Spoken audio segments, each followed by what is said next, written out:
अस्सलाम वालेकुम, डॉक्टर अरशद महमूद है। सो ये हिस्ट्री वीडियो जो है वो हिस्ट्री टेकिंग के ऊपर है कि आपने हिस्ट्री टेकिंग कैसे लेनी है, उसके स्टेप्स क्या होते हैं, कौन से इंपॉर्टेंट पार्ट्स हैं और कहाँ पे स्टूडेंट्स गलती करते हैं, इसका बेसिक स्ट्रक्चर क्या है। सो ये गाइड है आपके लिए, इसको आपने अपनी हिस्ट्री टेकिंग के अंदर लेना है इंशाल्लाह, और इससे आपको ज़रूर फ़ायदा होगा। सो हिस्ट्री टेकिंग के लिए जो वर्ड हम यूज़ करते हैं वो हिस्ट्री टेकिंग है, नॉट द हिस्ट्री गिविंग। यानी कि आपने हिस्ट्री पेशेंट से ले रहे हैं, पेशेंट आपको हिस्ट्री नहीं दे रहा, उसने किताब नहीं पढ़ी, आपने उससे हिस्ट्री लेनी है, आपने उससे चीज़ें निकालनी है। सो फर्स्ट पॉइंट आपके माइंड के अंदर ये होना चाहिए। हिस्ट्री जो है हमेशा पेशेंट के वर्ड्स के अंदर ली जाती है और पेशेंट के वर्ड्स के अंदर लिखी जाती है। जब हिस्ट्री आप लेते हैं तो आपने ये नहीं लिखना कि हेमेटोमेसिस वर्ड यूज नहीं करना, आपने लिखना है ब्लड इन वोमिटस। आपने हेमरेजिया नहीं लिखना, आपने कहना है वीकनेस ऑफ राइट साइड। तो हिस्ट्री टेकिंग के अंदर कोशिश करें कि आप मेडिकल टर्म को अवॉइड करें और पेशेंट की जो लैंग्वेज है उसको ही नरेट करें। हिस्ट्री टेकिंग करते हुए आपने, अगर आपका पेशेंट है बच्चा है, वो अगर बड़ा है तो आप उससे भी क्वेश्चन पूछ सकते हैं। एग्जामिनर इस चीज़ को बहुत पसंद करते हैं कि आप पेशेंट को भी इंटरेक्शन में ले आ रहे हैं और आप पेशेंट फ्रेंडली हैं। सो अगर आपका बच्चा 10, 11, 12 साल का है तो आप उससे भी कुछ क्वेश्चन दरमियान में कर सकते हैं।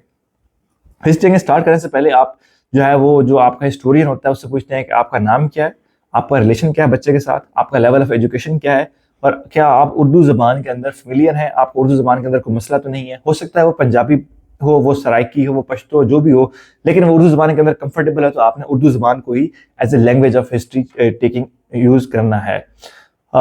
इवन अगर आपके अंदर अगर पेशेंट पंजाबी में कंफर्टेबल है और आपको पंजाबी आती है तो फिर आप पंजाबी में बोल सकते हैं। अदरवाइज कोशिश ये करें कि अगर आप उर्दू लैंग्वेज में पेशेंट कंफर्टेबल है तो आपने उर्दू लैंग्वेज के अंदर हिस्ट्री लेनी है। हिस्ट्री लेते हुए आपने सिर्फ मोटे मोटे नोट्स लेने हैं, ये नहीं कि जो पेशेंट बोली जा रहा है और आप लिखी जा रहे हैं और पेशेंट की तरफ देख नहीं रहे, तो ये बहुत गलत बात होती है। एग्जामिनर इसको नेगेटिव रिमार्क्स देते हैं। आपने हिस्ट्री टेकिंग करते हुए पेशेंट के फेस की तरफ देखना है, हिस्टोरियन के फेस की तरफ देखना है और उनको ये शो कराना है कि आप बड़े कॉन्शियसली और कोऑपरेटिव वे में और बड़े इनहमाक से उसकी हिस्ट्री ले रहे हो। सो आपने इस तरह देखना है और उसको लिखना है और छोटे छोटे आपने नोट्स बना लेने हैं जिसको आपने बाद में समराइज करके फिर आपने उसके ऑर्डिनरी बताना है। जब आप हिस्ट्री डिस्क्राइब कर रहे होते हैं तो आपने कभी भी पेशेंट की तरफ देख के हिस्ट्री डिस्क्राइब नहीं करनी, हिस्टोरियन की तरफ देख के हिस्ट्री डिस्क्राइब नहीं करनी। हमेशा आपने एग्जामिनर के साथ आई कॉन्टेक्ट करते हुए हिस्ट्री बतानी है आपने। सो हिस्ट्री बताते हुए आपने पेशेंट की तरफ कभी नहीं देखना। एग्जामिनर इस चीज़ को बहुत माइंड कर रहे होते हैं, शॉर्ट केस हो, लॉन्ग केस हो, हिस्ट्री टेकिंग हो। आपने जब एक दफ़ा अपना काम कर लिया तो आप पेशेंट से फ्री हो गए हैं, फिर आपने सिर्फ एग्जामिनर की तरफ फोकस करना है, उसकी आंखों में आंखें देख के आपने बात करनी है। इससे बहुत अच्छा इम्पैक्ट पड़ता है।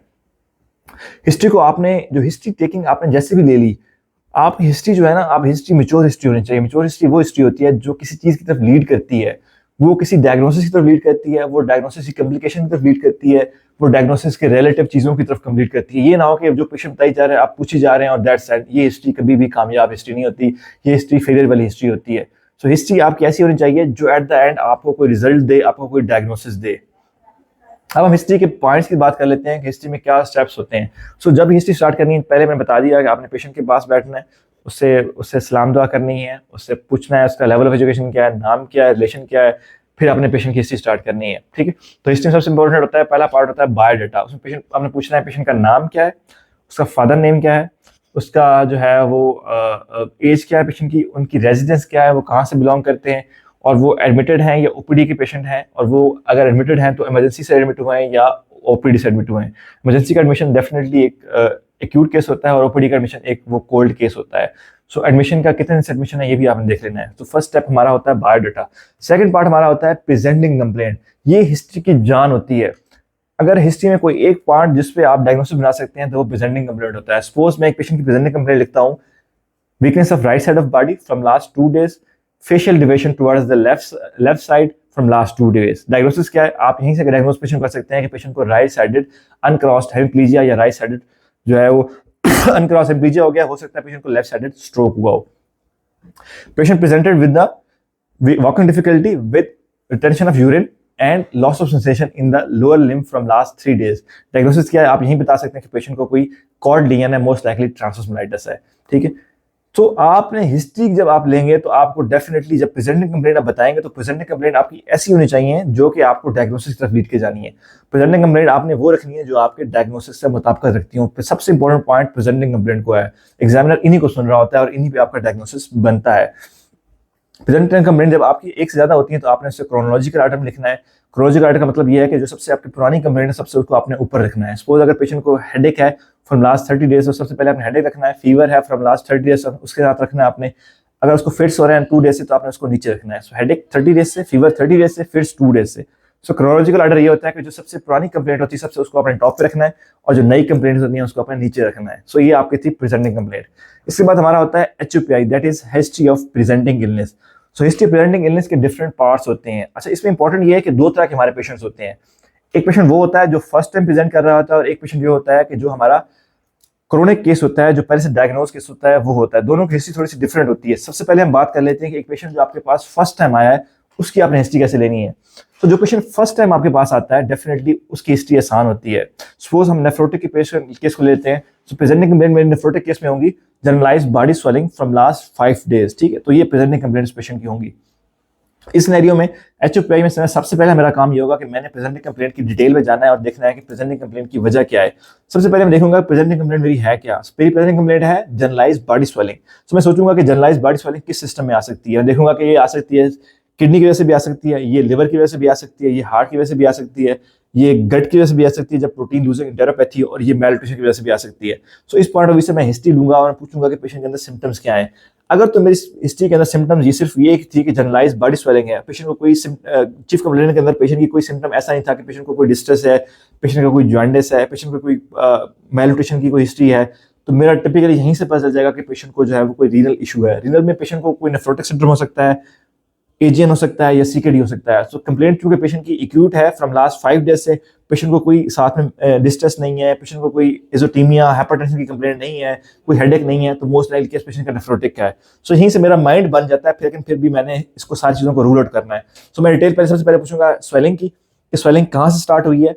अगर स्वेलिंग फीट से स्टार्ट होती है तो डेफिनेटली वो होती है हमारी कार्डियक की। अगर स्वेलिंग पेट से स्टार्ट होती है तो वो स्वेलिंग हमारी होती है CLD की। अगर स्वेलिंग हमारी फेस से स्टार्ट होती है तो वो स्वेलिंग होती है हमारी रीनल सिस्टम की। तो अगर स्वेलिंग स्टार्ट हुई है फेस से तो मोस्ट लाइकली वो रीनल सिस्टम की स्वेलिंग है। फिर मैं पूछूंगा कि उसकी प्रोग्रेशन कैसे हुई है, क्या वो ऐसा बढ़ी है या स्पीड से बढ़ी है। फिर मैं पूछूंगा कि क्या स्क्रोटल स्वेलिंग है कि नहीं है। स्क्रोटल स्वेलिंग टिपिकल होती है नेफ्रोटिक के लिए, तो मुझे हेल्प हो जाएगी यहाँ से। फिर मैं पूछूंगा कि इसकी कोई डायरनल वेरिएशन तो नहीं है।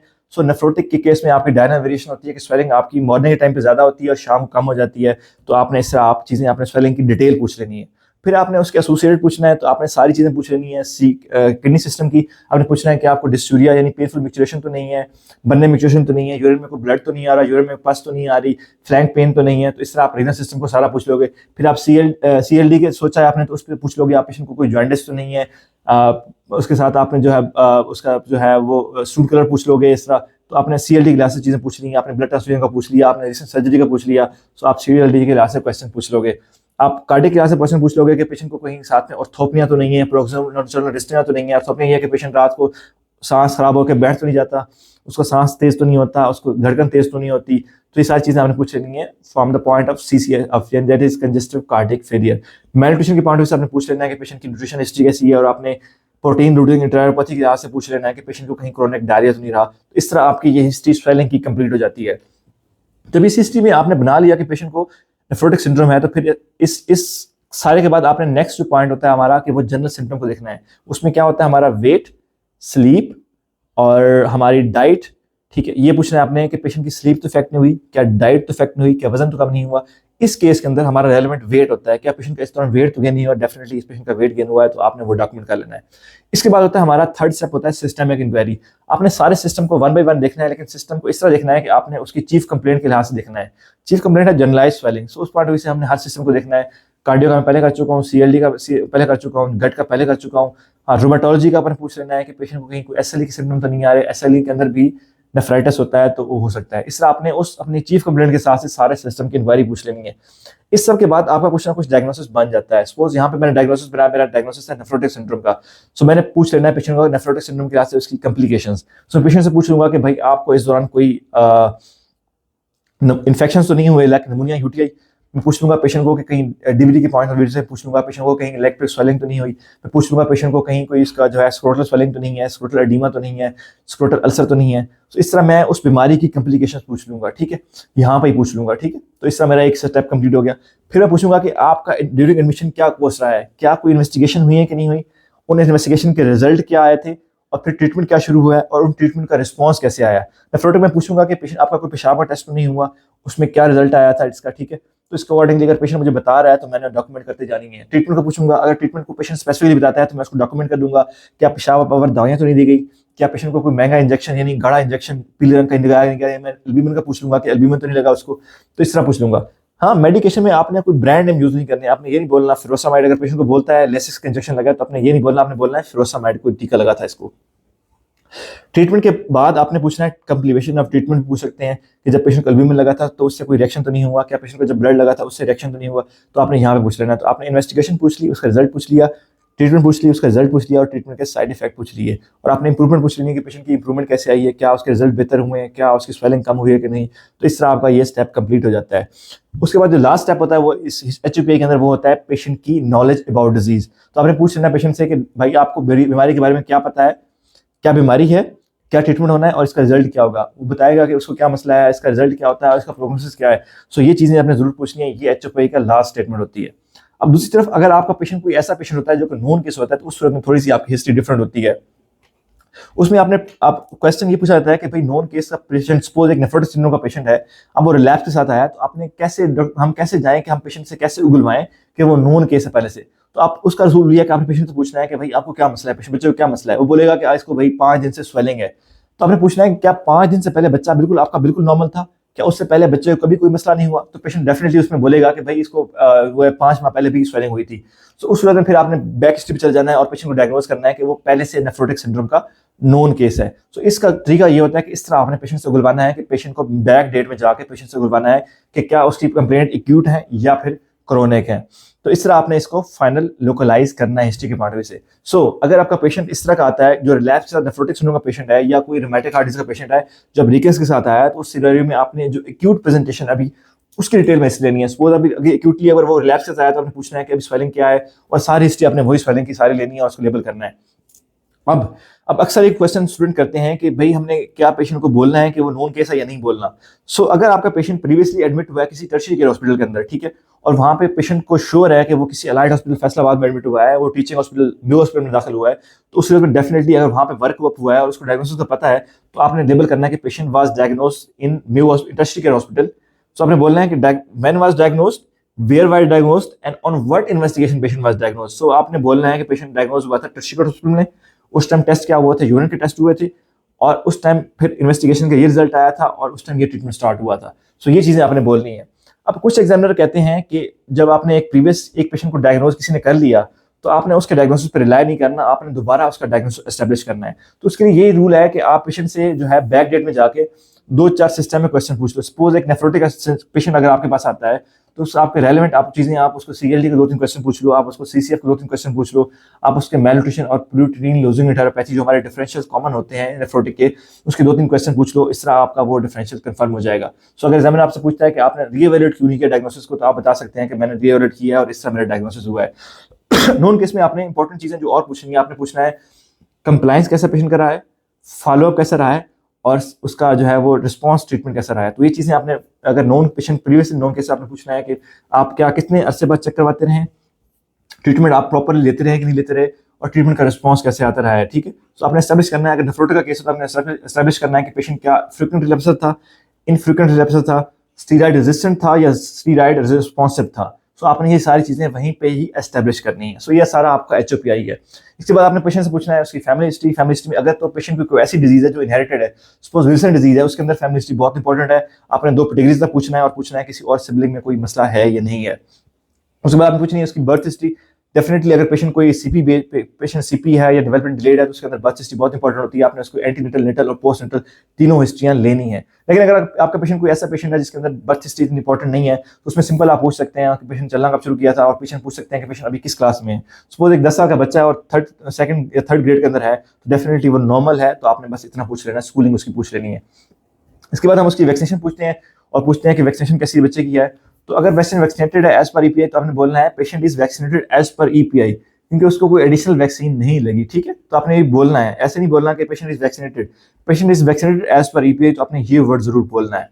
वैक्सीनेशन के बाद हमने उसकी डेवलपमेंट हिस्ट्री पूछनी है और उसके बाद हमने उसकी न्यूट्रिशन हिस्ट्री पूछनी है। न्यूट्रिशन हिस्ट्री खासकर आपकी जो है न्यूट्रिशन की हिस्ट्री आपकी मेल न्यूट्रिशन में बहुत इंपॉर्टेंट है, उसमें तो डेफिनेटली आपने कैलोरीज निकालनी है, ठीक है। तो बाकी में पूछ सकते हैं आप, उसमें आप न्यूट्रिशन की हिस्ट्री फर्दर लिख लें, थोड़ी बहुत आपको कैलोरीज पता होनी चाहिए कि पराठे में कितनी कैलोरीज होती हैं, रोटी में कितनी होती हैं, सालन में कितनी होती हैं, बोटी में कितनी होती हैं, तो कैलोरीज का आपको इल्म होना चाहिए।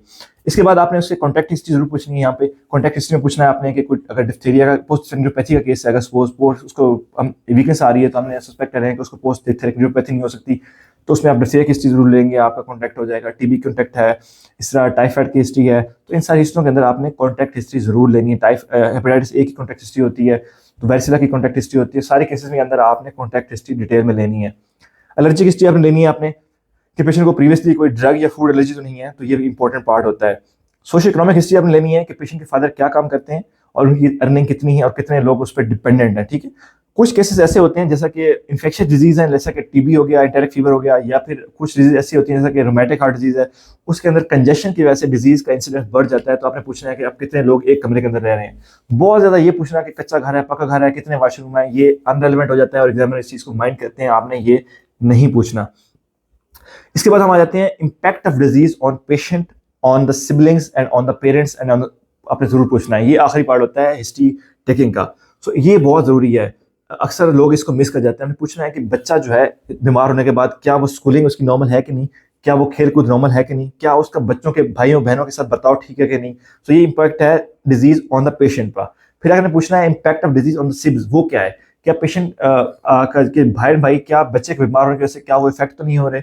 अगर दोनों वालिदैन हॉस्पिटल में आए हुए हैं तो डेफिनेटली उसके बहन भाई इफेक्ट हो रहे होंगे, उनकी स्कूलिंग इफेक्ट हो रही होगी, उनकी केयर इफेक्ट हो रही होगी, तो वो आपने जरूर पूछनी है। फिर आपने पूछना है impact of disease on the parents क्या है, क्या उसकी वजह से पेरेंट्स के आपस के ताल्लुकात में मसला तो नहीं आया, क्या पेशेंट की जो अर्निंग है, क्या फादर की जो जॉब है वो इफेक्ट तो नहीं हुई। तो ये आपने जरूर पूछना है, ये बहुत इंपॉर्टेंट होता है और आपने ये हिस्ट्री के अंदर पूछना है। सो ये टिपिकल पॉइंट्स है हिस्ट्री के जो मैंने आपको बताए हैं। अगर कोई चीज़ रह गई हो या आपको क्वेश्चन हो तो आप कमेंट सेक्शन में पूछ सकते हैं। Thank you. मानोगे?